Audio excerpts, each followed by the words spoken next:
Selesa, sangat selesa. Memang terbaik lah Dania, sumpah terbaik.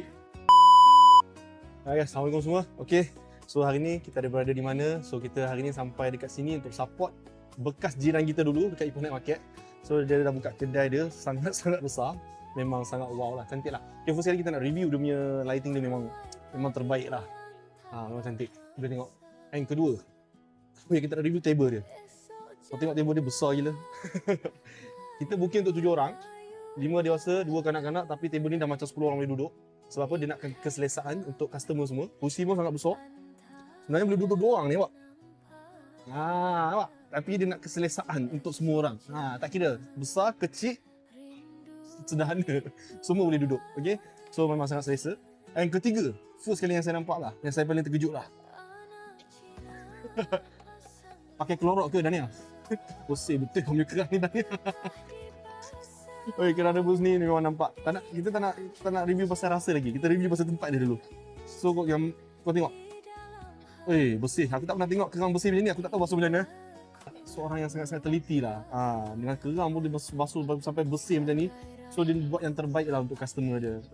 Presentation untuk makanan-makanan dia semua cantik-cantik lah. Kami tengok, nampak pun dah terliur, belum berbuka lagi. Ada lagi, kita buat korang jalan-jalan. Okay, apa yang ada sini? Ini yang dia cakap tu lah. Apa maksud dia saya dah lupa dah, saya pun tak ingat dah.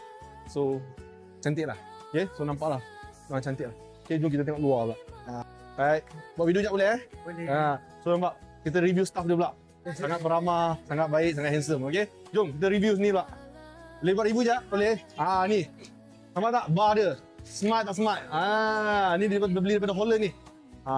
Lawa. Tengok dalam video pun nampak lawa. Dapat depan ni. Saya dah rasa macam motor Harley pula. Korang ada. Ini Cik Zul. Ini kawan kita daripada dulu lagi. Daripada Night Market. So, dia nampak staff dia memang ramai. So, kita tak nak review rasa lagi. Kita review tempat dulu. Tempat dia memang sangat nice. Ada lagi. Jom. Ada lagi ruang apa? Bukan ruang aircon. Ruang outdoor. Tapi dia penuh dengan kipas. Kipas dia semua kipas yang jenis macam ni lah. Memang sejuk lah. So, sini kalau untuk big packs lah. Untuk buat party apa memang sesuai lah. Memang ramai. So, surau lelaki kita masuk je. Bismillah. Assalamualaikum. Review sikit surau dia. Ya Allah, bersihnya. Ada nias lagi. Wah, ada aircon, selesa. So, kalau nak solat kat sini pun boleh. Selesa, sangat selesa. Memang terbaik lah Dania, sumpah terbaik. Bagus. Ada, jom review toilet. Dek, toilet mana? Nak review toilet tak? Bersih. Hai, Assalamualaikum. Boleh. Tak ada gambar ke? Jom.